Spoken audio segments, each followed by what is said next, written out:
Para este capítulo he invitado a Malú, con quien voy a seguir dialogando sobre lo que significa colombianizar.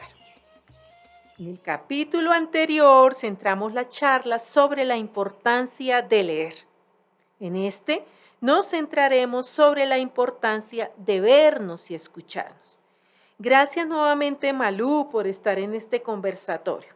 Malú, ¿y cómo te fue con la pregunta tarea? Gracias, profe Nelly. Pues yo creo que me fue muy bien porque pensar en la pregunta me llevó a generar más preguntas y fue lo que usted mencionó al inicio. Exactamente, Malú, gracias.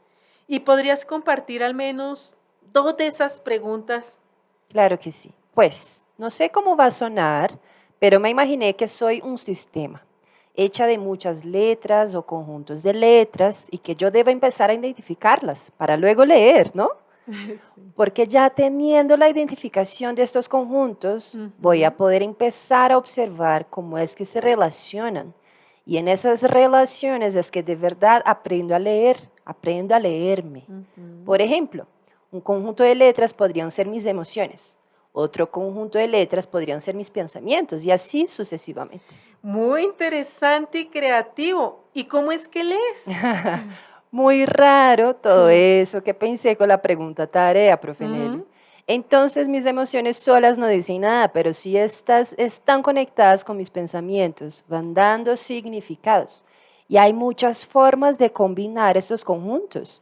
Si mi emoción predominante es la ira, por ejemplo, y mis pensamientos de base están relacionados con la creencia de que la ira es una forma de poder, entonces voy entendiendo por qué me comporto como lo hago. Malú, gracias. Una forma interesante de leer. Continúa. Pues yo diría que debo adentrarme en entender entonces lo que es resignificar y entender. En últimas, ¿qué es la vida? ¿Cuál es ese sentido de vivir, no? Profe Nelly, sinceramente creo que me va a tomar mucho tiempo responder porque uno no se hace estas preguntas. Exactamente de eso se trata.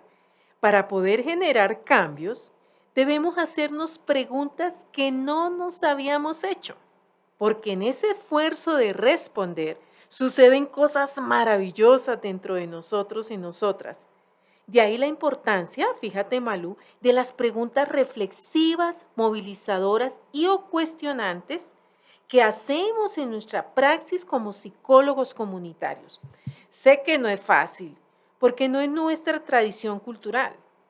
De ahí que en nuestros encuentros con otros y otras, bien podríamos con amor y suavemente abrir espacios para hablar de lo que no hablamos, de nuestra forma de pensar, de ver el mundo, de nuestros anhelos, de aquello que nos oprime, pero también de aquello que nos hace felices. Fíjate que tenemos temas escondidos de los cuales nunca hablamos. Por ejemplo, la muerte. A nadie le gusta hablar de esto, aun cuando sabemos que la muerte es la única certeza que tenemos. Nos da miedo. Y qué bueno sería conocer cómo los otros y las otras la piensan, la definen, la sienten. Sí, yo creo que ese silenciamiento de la muerte al final está marcando mucho nuestro comportamiento. Bueno, al final y al principio, ¿no? Y creo que todo marca nuestra forma de comportarnos. También hay temas explícitos de los cuales todo el mundo habla y están determinando nuestras formas de relacionarlos. Por ejemplo, el dinero. Claro que sí. Todo tiene influencia, Malú, en nuestra construcción psicosocial, en nuestra construcción como sociedades, en nuestra construcción como ciudadanos del mundo. Lo que hacemos y lo que no hacemos. Mira, lo que pensamos y lo que no pensamos, lo que sentimos y lo que no sentimos. Por eso debemos saber qué pensamos, qué sentimos, qué hacemos. Pero no hay tiempo para ello. Siempre terminamos diciendo que esas preguntas son para filósofos y que uno tiene mucho que hacer, que hay cosas más importantes. Y cuando nos la hacemos, a veces entramos en caos. Además, como no es una tradición el pensar, el reflexionar, casi que nos toca solas y solos adentrarnos en estas miradas. ¿Y qué falta nos hace en este momento que vive la humanidad? qué gran papel tiene la psicología y bueno, en realidad todas las ciencias sociales. Entonces, para posibilitar el cambio, la resignificación de vida, tenemos que empezarla por hacer conciencia, darnos cuenta, recordar que somos una construcción biopsicosocial, cultural y espiritual. No nacemos hechos, sino que nos hacemos. Por tanto, podemos cambiar, aprender y desaprender. Se pueden aprender y desaprender creencias, lenguajes, valores y formas de relacionarnos con nosotros mismas, con los demás, con la naturaleza, con los animales, con el universo mismo. Ser consciente de los mecanismos mentales y las prácticas sociales y culturales que justifican y sostienen esta construcción es la gran tarea fundamental. Y nos preguntamos, bueno, pero ¿por qué es que somos una construcción biológica? Mira, Malú, detengámonos un momento a mirar nuestro cuerpo. Lo llevamos todo el tiempo y nos olvidamos de darle su valor. Tenemos un sistema respiratorio, un sistema circulatorio, un sistema digestivo, un sistema óseo, un sistema endocrino, un sistema perceptual, un sistema muscular. Tenemos una computadora perfecta y maravillosa que influye en todas las funciones de nuestro cuerpo, el cerebro. Fíjate, conectado y siendo parte de este tenemos un sistema nervioso que es mucho más complejo de lo que nos imaginamos, con un conjunto de células encargadas de dirigir, supervisar y controlar todas las funciones y actividades de nuestros órganos y de nuestro organismo en general. En verdad nos damos por hechos. Qué bueno es pensar en estas cosas, profe Nelly. Creo seríamos mucho más humildes. Siempre he pensado que somos más frágiles físicamente que algunas especies. Sí, así es. Nacemos tan frágiles e indefensos que si no nos cuidan morimos. ¿Recuerdas, por ejemplo, cuando eras pequeña, Malú, y te tuvieron que cuidar, alimentar y bañar? Nos enseñaron a decir papá, mamá, nos enseñaron a hablar, a reconocer nuestra familia, nos enseñaron las vocales, los números, nos tuvieron que enseñar todo. Y qué milagro, aprendimos el arte de vivir. Bueno, de alguna manera, a veces tropezamos y quedamos malheridos. No hay una escuela para la vida, pero es maravillosa esa capacidad innata que tenemos para aprender. Pues, profe Nelly, yo pienso que debería haber una escuela para la vida, o quizás la vida misma es la escuela.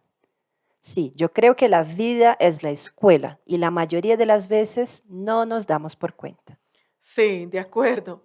La construcción de lo humano se ha dado a lo largo de miles de años.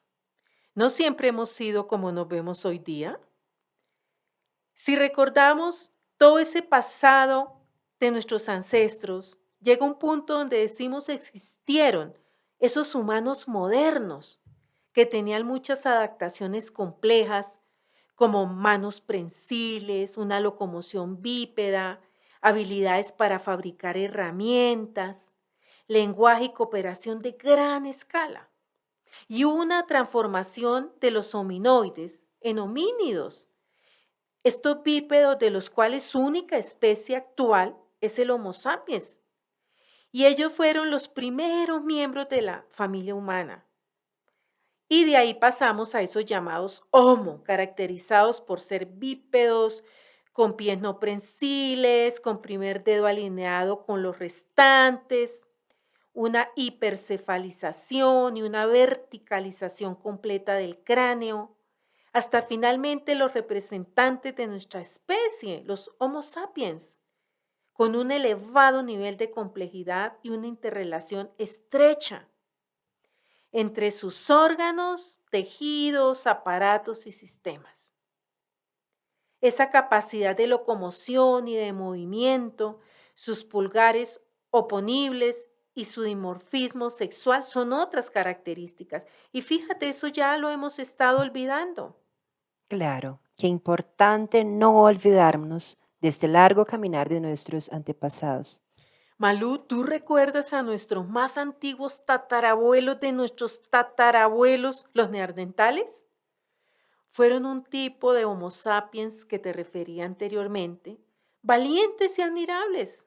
Vivieron hace unos 400.000 años y desaparecieron hace como 40.000. Eran más robustos que el humano moderno, con un tórax y cadera anchos y extremidades cortas. El cráneo se caracterizaba por su doble arco superciliar, una frente huidiza, ausencia de mentón y una capacidad craneal media más grande que la del Homo sapiens sapiens. Y fíjate que los estudios anatómicos y genéticos señalan la posibilidad de que tuvieran un lenguaje articulado y siempre se nos presentaron como seres obtusos, salvajes, caníbales, de escasa inteligencia, y así se transmitía esa imagen en los medios de comunicación. Pero la investigación ha demostrado que posiblemente tenían un lenguaje simbólico complejo y que su desaparición no tiene que ver con que eran los primos tontos, ¿no? Que nosotros pudimos un día categorizar. A partir, fíjate que de esas pinturas rupestres que se encontraron, se concluye que también fueron artistas que sabían cocinar y eran capaces de controlar el fuego. ¡Qué admirables! Qué valientes, ¿no? Sí. Malú, después de este recorrido que nos invita a pensar en lo complejo que somos y la importancia que tiene el aprender a vernos, volvamos a nosotros mismos. Tenemos rasgos diferentes, aunque no en absoluto, de esos tatarabuelos, de nuestros tatarabuelos, ¿verdad? Viajemos ahora a un tiempo no tan lejano como el que hicimos para visitar a los neandertales. Vamos tan solo a unas décadas atrás. ¿Podemos recordar a nuestra tatarabuela, nuestro tatarabuelo, o a nuestra bisabuela, nuestra bisabuelo, o nuestra abuela o nuestro abuelo? ¿Quiénes eran? ¿Qué sabemos de sus historias? ¿Qué rasgos físicos tenían? ¿Nos parecemos a ellos o a ellas? ¿Tenemos más rasgos similares a los ascendentes de mi padre o de mi madre? Fíjate, somos parte de ellos y de ellas. Tenemos su genética. Nacimos sin pedirlo. Somos un regalo del universo. Tenemos la vida.